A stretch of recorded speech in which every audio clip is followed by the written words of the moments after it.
law is all about is the objective difference between right behavior and wrong behavior. I always tell people, we use the same word to communicate the idea of correct and moral. We use the word right to communicate those concepts. Correct means based in truth. And moral means that it is in harmony with natural law principles, because when you take a right action, the result of that action does not result in harm to other beings, to other sentient beings. Conversely, wrong behavior is both incorrect and immoral. Incorrect meaning it is not based in truth, and immoral meaning it is in opposition to natural law, because when we take wrong behaviors, someone is harmed as a result of that behavior, of that behavioral choice. The problem is, folks, most people still in the year 2018, sad as though it may be to say, cannot properly define a right. They cannot give you the definition of what a right behavior is. And that's why we're losing our rights. Because they do not understand that a right is an action that does not cause harm to another sentient being.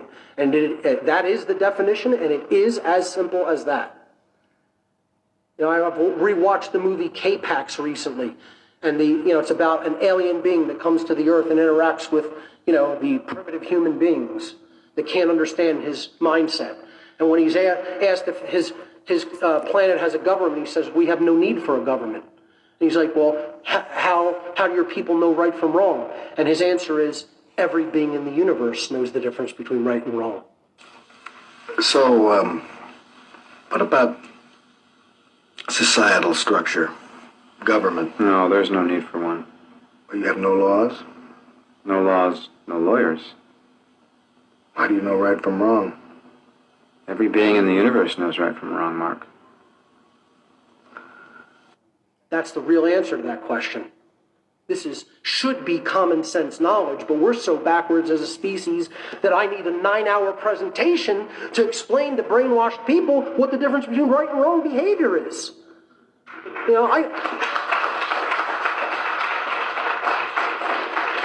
I've said in past presentations, sometimes I sit up at night and laugh at the ridiculousness of what I do. Really. I laugh at how ridiculous having to present basic information like this is. And yet the majority of human beings, it's falling on deaf ears.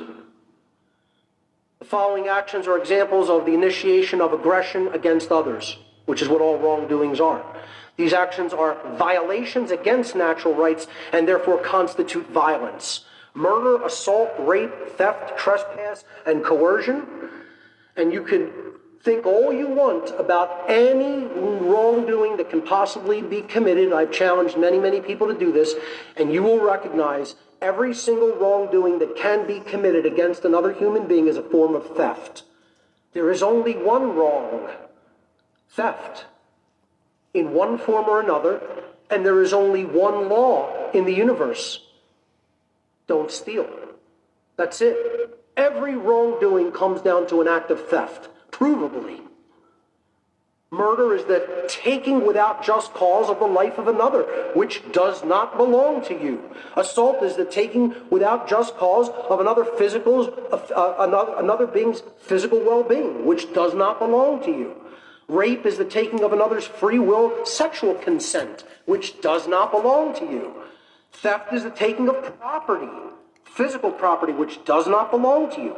Trespass is the taking of the security of another person in their domain, in their dwelling place, which does not belong to you to take.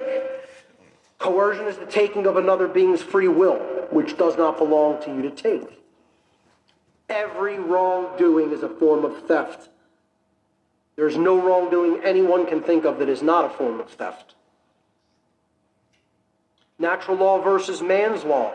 Natural law is based upon principles and truth which are inherent to creation. Man's law is based upon dogmatic belief systems which are the constructs of a diseased mind. Natural law is only ever harmonized with due to knowledge and understanding, or not harmonized with due to ignorance. Man's law, on the other hand, is only complied with due to fear of punishment. Natural law is universal. It exists and applies anywhere in the universe, regardless of location. Man's law differs with location based upon the whim of the legislators who are making up these decrees and commands. And that is a form of moral relativism, the idea that we can decide what right and wrong are, that they are not objective and inherent to creation because they are based upon actions. Natural law is eternal and immutable. That means it exists and applies for as long as the universe exists, and it cannot ever be changed by any action that any being within the universe can do. Man's law, on the other hand, changes with time based upon the whim of legislators, which is also moral relativism. If a man-made law is in harmony with natural law, it follows logically that it is redundant, since it is stating a truth that is inherent, pre-existing, eternal, and self-evident, or it should be self-evident. Therefore, man's law is both irrelevant and unnecessary. If a man-made law is in opposition to natural law, it follows logically that it is both false, meaning it is incorrect, and it is immoral, meaning it is harmful. It results in harm to other beings. Or in other words, it's wrong. Therefore, a man's law that is in opposition to natural law can never be legitimately binding upon anyone. Therefore, I say throw all of man's law out. We don't need it. We only need to understand and bring our behavior into compliance with natural law. That's it. And then we would experience a society based in freedom. Because as we engage in moral behavior, a society in the aggregate becomes more free. And as we engage in immoral behavior, a society in the aggregate becomes more enslaved. That is the natural law of freedom. There is a law that governs the freedom of a whole society.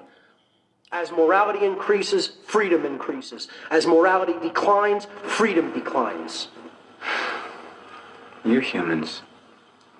Sometimes it's hard to imagine how you've made it this far.